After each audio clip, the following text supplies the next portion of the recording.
Yo, welcome back to my YouTube channel guys. Di video kali ini gue bakal jelasin gimana cara cari kerja di Citi. Nah, kebetulan di video kedua gue udah kasih tahu kalian gimana cari kerja di Outback. Nah, sebenarnya cara cari kerja di situ tuh mirip-mirip aja sih. Nah, kebetulan gue tuh udah hampir 2 tahun ada di Sydney. Jadi gue bisa sharing beberapa tips dan gimana cari kerja di Citi dan ada kerjaan apa aja sih di Citi itu. Nah guys, kalau ngomongin soal Citi kan banyak ya di Australia. Nah, misalnya kalau kalian dari Outback kan pasti bingung tuh pilih ke Citi itu kemana ya? Ke Sydney kah? Ke Melbourne kah? Ke Brisbane, Adelaide, atau mungkin Perth? Atau sebenarnya mungkin tergantung kondisi kalian aja sih. Kayak kalian ada di state mana, terus kayak opsi kerjanya ada apa aja di situ, terus peluang kerjanya gimana. Nah, so far pengalaman gue pakai visa working holiday, opsi kerja paling banyak itu ada di Sydney. Kebetulan gue di Sydney kan udah hampir 2 tahun, jadi gue bisa kasih tahu kalian ada kerjaan apa aja, terus emang prospek beneran banyak gak sih lowongan kerja di Sydney itu. Tapi gue jujur nggak bisa langsung bilang banyak karena gue belum pernah ngalamin kerjaan di kota-kota lain, jadi gue bisa ngasih tahu kalian di Sydney itu emang ada kerjaan aja, tapi gue nggak tahu kalau di kota lain. Tapi dengar info dari teman-teman sih bilangnya di Sydney emang lebih banyak dibanding kota-kota yang lain. Nah, sebenarnya kalau kalian ngomongin perihal kerjaan di situ tuh emang banyak banget sih tipe pekerjaan yang bisa kalian lakuin. Paling umum dan paling banyak gua rasa anak-anak WHW itu opsi kerjanya ke restoran. Entah mereka jadi kitchen hand, jadi waiter, jadi dishwasher, atau emang mereka punya experience jadi barista, bisa juga jadi barista gitu. Karena udah pasti kebayang lah, di sini kan banyak tempat makan, banyak tempat hiburan, banyak bisnis. Opsi kerjaan pasti paling banyak di bidang-bidang kayak gitu. Nah, yang kedua mungkin banyak yang hotel juga. Di hotel mereka bisa jadi cleaner, ya bisa jadi staff hotel juga kalau emang bisa keterima. Biasanya kalau kalian mau cari kerja kayak gitu bisa pakai cara yang paling konvensional. Kalian tinggal door to door aja, nebar CV gitu. Kayak tanyain ke yang kerja di situ, bisa nggak nitip CV kalian, atau emang ada lowongan nggak, kalian bisa tinggal tanya aja gitu. Nah, atau enggak, kalian bisa sebenarnya lihat di grup The Rock. Di grup The Rock itu benar-benar sumber informasi guys. Biasanya orang-orang yang di City, yang di Sydney juga lebih tepatnya, mereka sharing info pekerjaan di situ. Biasanya banyaknya emang benar jadi pegawai restoran atau enggak kerjaan jadi cleaner. Nah, terus ini ada kerjaan favorit dan paling fleksibel guys, yaitu jadi food delivery. Kalian bisa pakai aplikasi Uber Eats atau enggak jadi DoorDash. Nah, gimana cara kalian jadi food delivery di Sydney? Sebenarnya gampang guys, kalian tinggal bikin ABN. Terus kalian tinggal registrasi aja di aplikasi food delivery-nya masing-masing. Nah, habis kalian registrasi, kalau udah beres, mereka bakal kirimin kit drivernya ke kalian. Apa aja itu, biasanya mereka kirimin jaket, kirimin Uber bag atau DoorDash bag-nya mereka, kirimin high vis-nya. Nah, kalau buat ngeren sepeda, misalnya pakai e-bike, itu kalian bisa pilihnya opsinya kalau nggak renting atau nggak beli gitu. Nah, kenapa Uber Eats? Karena ini emang kerjaan yang paling fleksibel guys. Jadi kalau kalian belum keterima kerja, kalian bisa ngelakuin Uber Eats, jelas-jelas bisa kalian lakuin kapan aja. Tapi emang banyak kendalanya juga sih guys. Kalian harus tahu aturan di jalan, kalian nggak boleh pakai e-bike di trotoar, terus kalian harus hati-hati juga di jalan. Ya pokoknya agak riskan, cukup bahaya sih. Tapi ya lumayan, bisa kalian jadi inside jobs atau bahkan main jobs ya, asal kalian harus rajin aja sih. Bisa kok dapetin $1.000 seminggu. Nah, tapi ingat ya guys, ini juga bakal harus kalian laporin nanti pas tax return. ABN tuh tetap terdaftar sebagai, kita harus bayar pajak juga gitu. Nah, opsi pekerjaan berikutnya itu ke warehouse guys. Jadi kalau kalian yang punya pengalaman nyetir forklift dan punya license forklift, itu bisa banget kalian kerja ke warehouse. Tapi kalau kalian nggak punya pengalaman itu pun, di warehouse juga banyak pekerjaan yang nggak perlu experience, nggak perlu pengalaman, nggak perlu license forklift. Dan biasanya kerjaan di warehouse rate-nya cukup tinggi juga guys. Nah, tapi kalau buat ke warehouse ini guys, biasanya cara cari kerjanya itu lewat aplikasi. Kalau nggak kalian pakai Seek, pakai Indeed, pakai Jora Jobs, atau enggak through agency. Gue bisa kasih beberapa list agency, tapi disclaimer, gue nggak nyuruh kalian pakai agency ini, tapi gue emang pernah juga pakai agency ini buat dapat kerja, karena beberapa orang punya pengalaman buruk dan pengalaman baik, punya kerjaan yang bagus, punya kerjaan yang jelek, hasil dari agensi-agensi yang udah ada gue taruh di list berikut ini. Nah, kalau dari agensi ini bisa kalian langsung datang aja ke website mereka masing-masing, cari kerjaan keywordnya warehouse team member, warehouse assistant, atau nggak forklift driver. Ya bisa aja cari kalian, terus pantauin aja rate-nya yang tinggi yang kalian bisa pilih. Ya sebenarnya apply aja sih, apapun itu lah. Kalau kalian baru nyampe Sydney mah, maksudnya baru nyampe City, pasti nggak langsung dapat kerja. Ya bisa langsung dapat kerja, tapi kalau misalnya belum dapat kerja ya apply aja, tebar CV kerjaan apapun ya dijalanin apa aja lah. Terus ada opsi kerjaan lagi ke construction guys. Nah, kalau kalian mau kerja ke construction ini, minimal kalian harus punya white card. Wirecard itu apa? Itu adalah salah satu license yang emang diperuntukkan buat kerjaan construction. Di construction emang kerjanya ngapain? Kalian bisa macam-macam sih guys. Kalian mungkin bisa dibantu, bukan dibantu maksudnya kerja sebagai demolisher. Kayak kerjanya physical demand banget sih, pasti berat banget dan capek.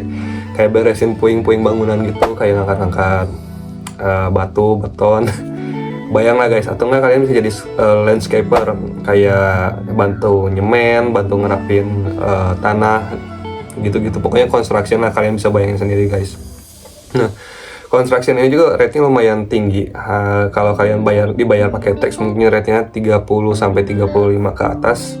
Tapi kalau kalian juga bisa dapat kerjaan cash on hand buat di construction ini. Nah, cash on hand itu apa guys? Jadi kalian kerjanya dibayar pakai cash, nggak ditransfer, tapi mungkin bayarnya langsung pakai cash, biasanya diamplopin. Terus itu nggak akan ke track pajak dan sebenarnya ilegal. Kalian nggak bisa kerja cash on hand di Sydney atau di Australia sekalipun gitu guys. Tapi ya banyak orang-orang yang dibayar cash on hand gitu. Itu sekali lagi ilegal ya guys. Gue sendiri pernah kerjaan construction dan dibayarnya cash on hand. Waktu itu gue dibilang buat 3 hari pertama gue cuma dibayar $100 per hari karena gue put on trial, dan after itu gue bakal dibayar $200 per hari. Itu momen-momen tersedih gue guys waktu nyampe pertama kali di Sydney, karena gue susah banget dapat kerja di Sydney waktu itu. Terus ya nggak ada pilihan, kayak ini ada tempat kerjaan yang di offer, ya udah gue langsung cobain aja. Nah gimana waktu itu gue dapat kerjanya kalau nggak salah karena gue join grup Facebook, terus gue put kayak postingan gitu, gue bilang gue punya experience kayak physical lah, manual handling dan macam-macam. Terus kalau ada kerjaan boleh langsung DM gue di Facebook.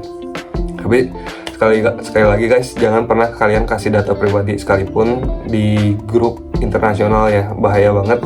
Kalian harus keep itu private ya, paling-paling banter kasih akun Facebook aja, suruh DM. Kalau nggak nanti kalian langsung submit aja ke website mereka masing-masing. Oke, singkat cerita, jadi gue di situ kerjanya ditawarin posisinya landscaper, tapi kerjanya gue bukan kayak ngerapin tanah, beresin kebun kayak di perumahan itu. Gue waktu itu disuruh datang ke rumah yang masih dibangun, dan waktu itu gue nggak ada siapa-siapa di situ. Gue bingung banget.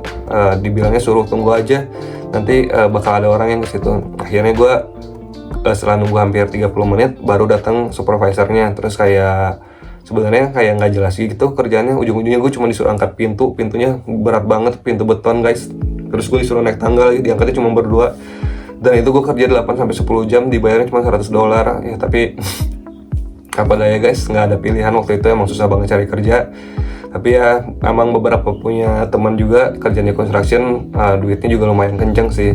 Ya kalau kalian emang kuat dan emang punya jalan di construction, kerjaannya bagus, ya dicoba aja sih guys. Ya jadi guys, di situ tuh emang banyak banget opsi kerjanya. Kalian mau kerja ke bakery bisa, ke pabrik daging sekalipun lagi bisa. Ada loh pabrik daging tetap di City. Terus kalau kalian mau kerja ke warehouse dan cari rate yang tinggi, ya nggak harus di warehouse juga, tapi memang rata-rata yang gue pernah alamin kerjaan gue selalu di warehouse juga kebetulan. Yang rate yang tinggi memang di warehouse, tapi memang capek banget guys. Terus kalau kalian misalnya lagi bikin CV dan kalian kan baru dari Outback gitu ya, kayak pengalamannya apa petik buah. Terus mungkin kalau kalian punya pengalaman kayak di Green Harvest, kalau dikasih nyetir forklift ya mungkin bisa jadi nilai plus. Atau nggak kayak packing daging, kayak itu kan nggak bisa dipakai juga buat cari kerja di City ya guys, kecuali kalau emang punya kerjaan yang relate. Kalian yang namanya working holiday visa, kerjanya ya pakai fisik lah, rata-rata emang blue collar, kerjaan yang tanpa skill gitu. Terus ya nggak usah takut, kalian pintar-pintar aja bikin CV.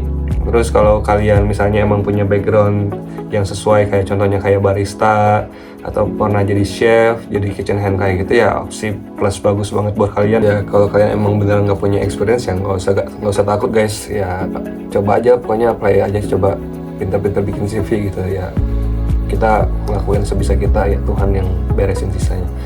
Habis itu yang kayak gue bilang, yang paling enak tuh sebenarnya punya kerjaan kayak food delivery, karena itu emang kalian fleksibel banget. Kalau kalian belum punya kerjaannya, kalian bisa ngelakuin itu gitu. Jadi kayak ya buat survive doang, ada covernya gitu. Kalau kayak misalnya kalian di farms, di Outback kan, kalau kalian di Outback tuh jarang banget, bahkan nggak ada yang di Outback punya food delivery, kecuali kalau Outbacknya masih dekat-dekat di City gitu. Dan kalian buat cewek-cewek yang baru nyampe ke City, kalian juga nggak usah takut, di warehouse juga nerima kok buat cewek-cewek kerja di situ. Tapi emang kalian harus siapin mental sama tenaga fisik kalian aja, karena memang kerjaannya berat gitu. Beberapa warehouse kerjaannya kalau nggak ngangkat-ngangkat barang, kayak stacking barang ke palet-palet kayak gitu, mereka biasanya kayak food processor gitu atau kayak production worker gitu. Nah, ya jadi nggak usah takut, cobain, kalau mau apply aja. Kalau kalian jadi jangan terbatas karena kalian cewek, opsi kerjanya cuma bisa ke restoran, jadi cleaning, jadi food delivery juga cewek bisa guys. Ya banyak lah kerjaannya general buat kita cowok cewek bisa kita kerjaan apapun di Sydney, di City gitu, di Australia. Jadi kurang lebih gitu guys sesi sharing gua cara cari kerjaan di City. Semoga kalian yang emang pakai visa working holiday di City hidupnya makin seneng, makin bisa ngerasain namanya working holiday visa. Jangan cuma working doang, tapi kalian butuh holiday juga, bisa ngalamin nikmatnya kalian bekerja di Australia, ya membuka jendela dunia kalian gitu. So far gue happy banget kerja di Australia, di Sydney, dan gue udah hampir beres working holiday visanya. Gue udah dalam tahun ketiga dan gue sangat menikmati itu semua. Gue sangat bersyukur bisa kesini. Jadi apa yang Tuhan udah kasih ke gue, berkat yang Tuhan kasih ke gue mau coba bisa sharing ke kalian supaya gue bisa ngebantu kalian dan jadi berkat juga buat sesama. Kalau kalian terbantu dengan informasi gue berterima kasih. Tolong like, komen, share, subscribe kalau mau. Dan gue sebetulnya udah jelasin semua pengalaman gue dalam bentuk ebook guys. Kalian bisa download ebooknya, gue taruh linknya di description. See you in next video. Bye bye.